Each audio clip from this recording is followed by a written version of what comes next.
How was the tournament you went to? Yeah, it was good. I one win, two losses, but both of my losses were Close?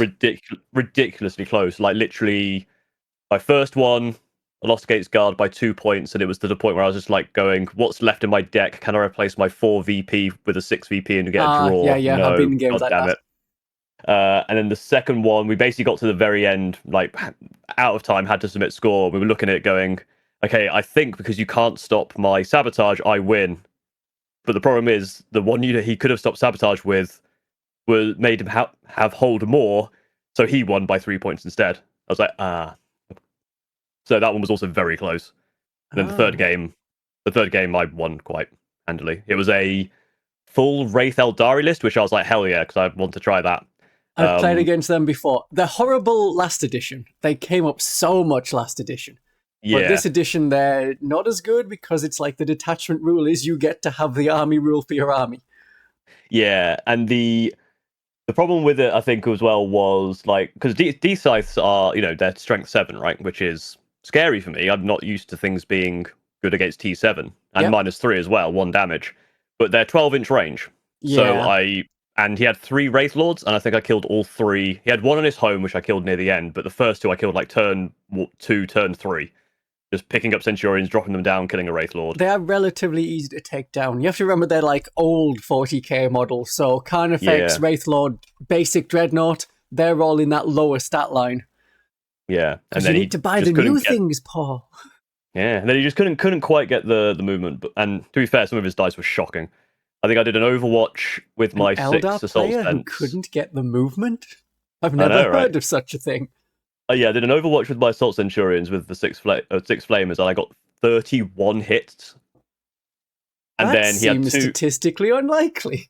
Yeah, what was worse, that eventually took out one of the Wraith Guard with D size. So he had 2 left, and so he obviously wanted to fire the D size back and rolled Mm-hmm. 2 1s.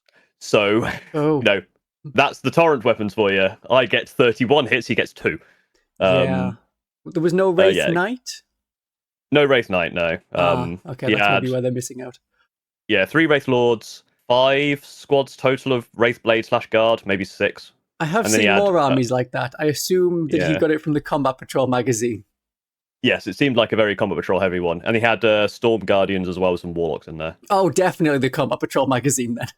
Yeah. The other problem was because the Winchester tournament organizer basically goes off the UKTC stuff, Right. and the UKTC stuff didn't give me +1 to wound. Yeah. I mean, they've changed that now, but the problem is his rules lock-in was a week before the tournament. Yeah. So I didn't get the +1 to wound. Had I had the +1 to wound, that would have been a very different story. Well, you could have beaten more guard things then. Oh yeah, I mean, he wouldn't have had that Dawn still bloody alive the whole goddamn game. So just blame the rules. That's the I will best thing. blame the rules, not my own failing. I was playing against Chaos on Saturday, and he just casually fired his Hellbrutes plasma cannon at my Retributors and rolled max shots, which is 4 shots, and then rolled 6s for all of them. And because of the detachments, those are lethal hits and sustained hits. So there's 4 auto wounds and 4 more wounding on a 2+. So I had 8 saves to make when I should have had like 2 or 3 at most. Yeah. Yeah, dice were funny on Sunday for basically me and all of our, like, everyone I was playing against had funny dice. The guard player, 4 multi-melter shots, hit them all, wounding on 2s, rolled 4 1s. Right, So yeah. that was good news for me. But I think in his first proper round of shooting, it took him all of his tanks to kill 3 Centurions. Huh. And then Stubbers killed another 2.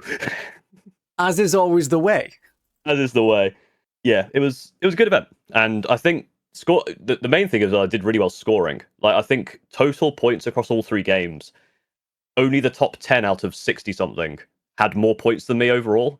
But So my like 2 losses were essentially obviously high higher point scoring losses. loser. Yeah, I was top of the bracket, which is good. Normally I'm mid bracket, or if I do a positive win rate, I'm the worst of the positive win rate. So I'm getting there. I'm now the best loser. You're average. You're decidedly in the middle. Yes, Paul is boringly average. I find that when I get to some games, well, some tournaments, I might find that I play the person who comes last, then the person who comes like middle, and then the person who came like first or second, depending on how we do, if it's a 3-round tournament, or I play against the person who ended up coming fourth and fifth, and the person who came first or second. Yeah. There's rarely an in between. It's start with the easy and build up, or just it's intense from the start. If I'd gone to the grand tournament, I probably would have drawn Skari first, or the person who ended up winning. Yeah, I fortunately managed to avoid Skari and anyone like super high up there. Not like the South Cruise Major where I played against bloody Ben Jones with more Daka and he won the whole thing. I was like, well, that's a good, first intro to 2-day events, like just to get absolutely demolished. Remember that one of the advantages they have is they're on a team, so they talk about other people's army lists and give advice and things. So it's cheating. Yeah. Cheating. Absolute state.